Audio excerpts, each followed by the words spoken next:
And so a few thoughts and a few insights from the two of you on what you've observed with your expertise and recommendations that you have to the types of women established in their careers who'd be joining us at TWF Forum this year. Well, a couple things is that this comment or this topic of multitasking applies to every working woman. We all deal with this. We don't know how to manage this, and yet it's something we know we need to manage. Right. It's affecting us, and from a medical perspective, it's affecting our health. It's affecting our brain health. So the first thing I would say would be that you have got to have a short list of things you can do now. And one of the things is to keep the peacefulness and the stress really under wraps. You need to quiet yourself and you need to quiet your mind before you start to really think about how best to manage or multitask. And I would just throw in there that in order to remain peaceful and calm, to give yourself the permission to admit that I don't know how to do that yet. Okay. Or maybe I have a couple strategies, but I need a few more. And how to actually engage with someone who can help you to learn how to do that. That could be meditation, it could be yoga, it could become some other sort of resourceful, calming practice. But we need to admit that we don't always know how to do it. Right. Versus, oh yeah, I know how to do that, I'll try it, and then we try to figure it out and we're stuck. Right. Right. And, building on what Chris said, is also understanding why it's important for you to do this. What is really happening in the body and in your mind, in your brain.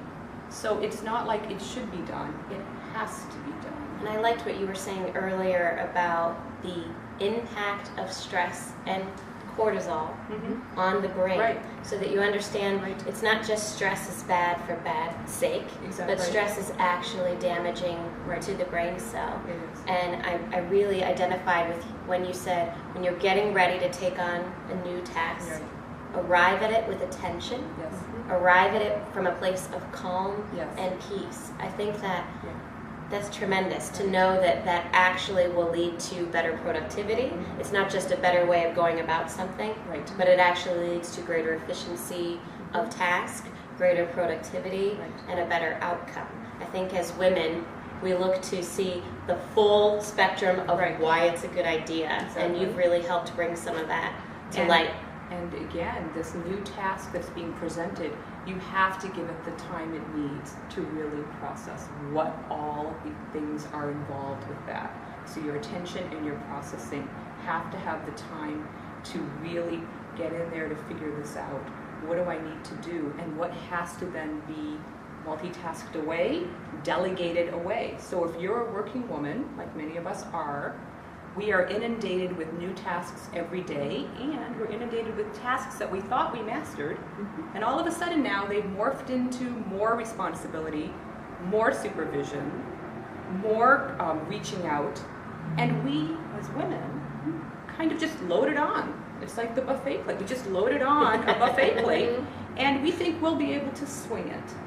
And I think, Chris, what you're saying, we don't know how to get back to the dessert plate of things. Right. Instead of staying always on the buffet. And well, it's a little counterintuitive because we think we don't have enough time. I don't have enough time to do everything. So a couple things. First of all, we're not always very adept at saying no, which is a life skill that we need to develop. But secondly, how do we actually have to take on everything? And do we give ourselves the luxury of time? Because the counterintuitive part is, if I take the time now, even though I don't think I have the time, I will actually be calm, be able to engage in a task at hand, but I don't think I have enough time, so I don't allow it. So it's counterintuitive to say, yes, you need the reflection time, the time to center yourself in order to be most effective. Right. And it's only when I believe you've mastered it, then you think back, wow, how did I even do this before? And, this is where the meditation will come in. Anything that relieves your stress has to be done. And I tell this to my patients, I tell it to my family members, I tell it to everybody. I'm not interested in what you do. I'm interested that you do something that you feel rejuvenated. You feel the stress leaving the body. And what happens is when the stress leaves, If it's, let's say, with exercise, the oxygenation to the brain is better. That encourages the nerve cells to work better. They fire better. They're able then to be more creative. You're able then to have more creativity and initiative. And that then feeds into being more productive.